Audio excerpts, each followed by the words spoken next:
De Colmar, la société Elka Kunigel et Alsace Destination Tourisme viennent de lancer en Dania et Yamato Chaleur, le saint patron des rôtisseurs internationaux. Bonsoir à tous, cas par cas sur ligne 68 avec ce soir Lara Million. Bonsoir Lara. Bonsoir Mister K. Alors on vous voit partout depuis un certain temps, depuis que vous faites de la politique. D'ailleurs j'ai l'impression que vous êtes vraiment partout sur le terrain, on vous voit partout. C'est votre façon de faire de la politique ? Oui, je suis très en proximité, mais j'adore ça en fait, c'est mon ADN. J'aime faire avec, j'aime la co-construction, la concertation, j'aime faire avec, vraiment. Alors, vous êtes vice-présidente du conseil départemental, vous êtes vice-présidente de M2A, vous avez été adjointe au maire à Mulhouse. Que vous a peut-être appris la politique ?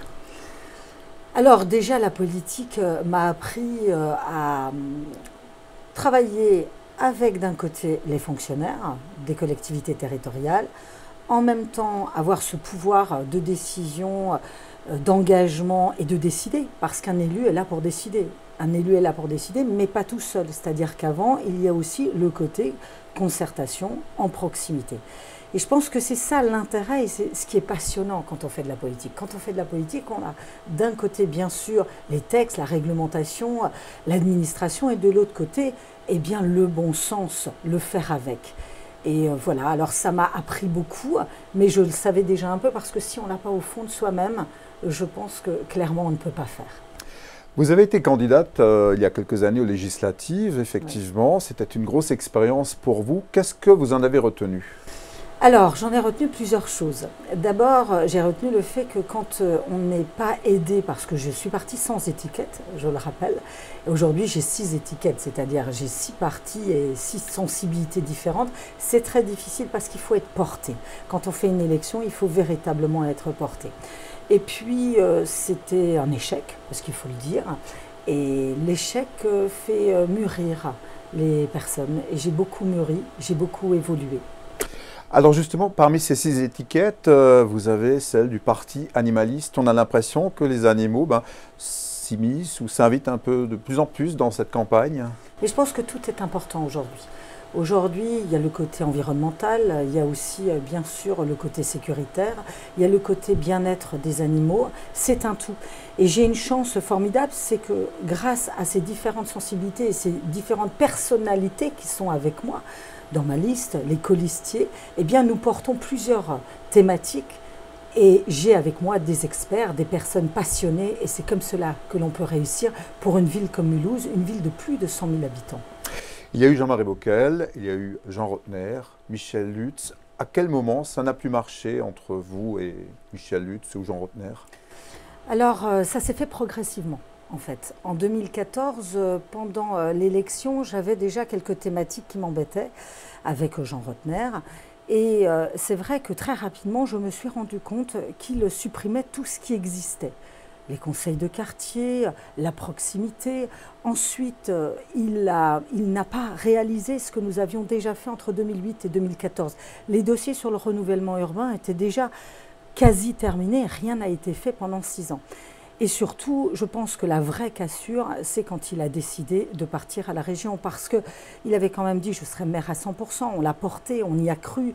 Il a dit qu'il a clairement énoncé qu'il était pour l'Alsace et il a milité contre la région Grand Est. Il a fait une pétition contre la région Grand Est à coup de communication et du jour au lendemain, il devient président de la région. Et aussi le fait qu'il y ait une vraie mésentente avec l'agglomération. Donc ce sont des cassures qui ont apparu petit à petit avec un non-faire sur les dossiers, une non-compétence sur les dossiers, une non-volonté, une non-vision d'avenir parce que quand on est maire d'une ville de plus de 100 000 habitants, eh bien, il faut avoir une vision, il faut bien sûr impulser et il faut de l'engagement. Et je me suis dit, et c'est très drôle que vous m'ayez posé la question, je me suis dit je ne peux pas continuer comme ça. C'est d'ailleurs pour ça que je me suis présentée aux législatives. En fait, c'était un échappatoire. Et en fait, ça n'a pas fonctionné. Et je suis très heureuse, je crois au destin. Je me dis qu'il ne fallait pas que ça fonctionne pour que je me présente pour être maire de Mulhouse. Et aujourd'hui, je suis portée par beaucoup d'habitants qui croient en moi. Si demain vous êtes maire de Mulhouse, est-ce que les relations avec l'agglomération seront apaisées? Mais totalement, totalement. Je travaille en totale confiance avec le président de l'agglomération et avec les maires de l'agglomération. En totale confiance et en totale compétence. Il y a une union qui s'est faite, je suis vice-présidente de l'agglomération, j'ai travaillé en lien direct avec eux depuis 6 ans et franchement, on a beaucoup de chance d'avoir ces élus à nos côtés. Alors, l'élection de Mulhouse est assez particulière puisqu'on a quand même des poids lourds de la politique. Michel Lutz fait équipe avec Jean Rotner, président de la région Grand Est. Vous, sur votre liste, vous avez donc une sénatrice, Patricia Schillinger, et le député de Mulhouse, Bruno Fuchs. Ouais, c'est très bien. J'en suis très heureuse parce qu'il faudra porter les dossiers à l'Assemblée nationale et au Sénat. C'est ce qu'ils feront. Et nous aurons besoin de ces poids lourds. Alors, on dit aussi qu'il y aura quelque part un vote sanction vis-à-vis du gouvernement. Est-ce que ce n'est pas un peu difficile d'avoir ce soutien de la République En Marche et de la majorité gouvernementale? Écoutez, moi je suis très heureuse d'avoir ces soutiens de gauche, de droite, du centre, du parti écologiste de M. Wechter, du parti animaliste comme vous l'avez dit, et de la société civile. Le fait d'avoir le soutien du gouvernement sur les dossiers, le renouvellement urbain ou autre, nous en aurons besoin de financement.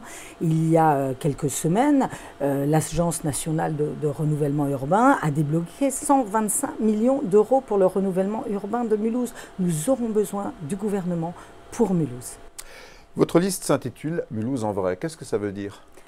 Vérité, sincérité, authenticité. Je dis ce que je fais ce que je dis. Je ne mens pas, les gens qui me connaissent le savent. Je ne fais pas des promesses en l'air. Je ne suis pas dans le bling-bling, je ne suis pas dans la communication.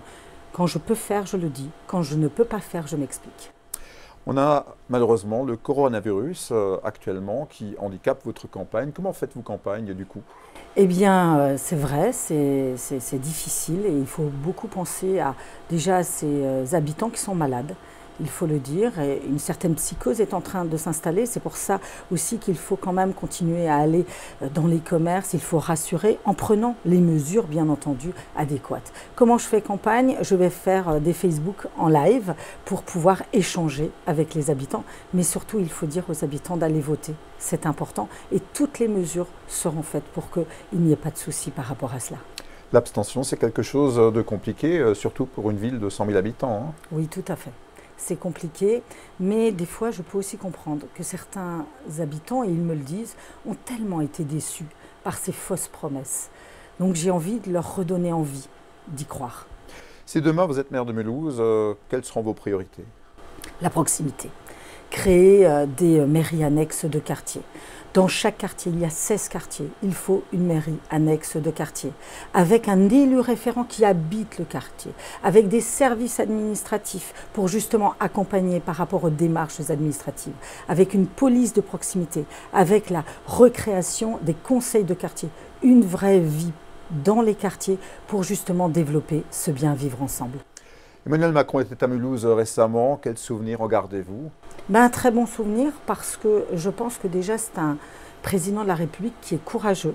C'est un président de la République qui veut faire changer certaines choses avec des thématiques importantes quand même. Et il a pris son temps. Il est allé dans le quartier à Bourswiller et pendant 2 heures, il a conversé avec les habitants. Ce n'est pas tous les présidents de la République qui ont fait ça. Qu'avez-vous appris au cours de votre campagne électorale?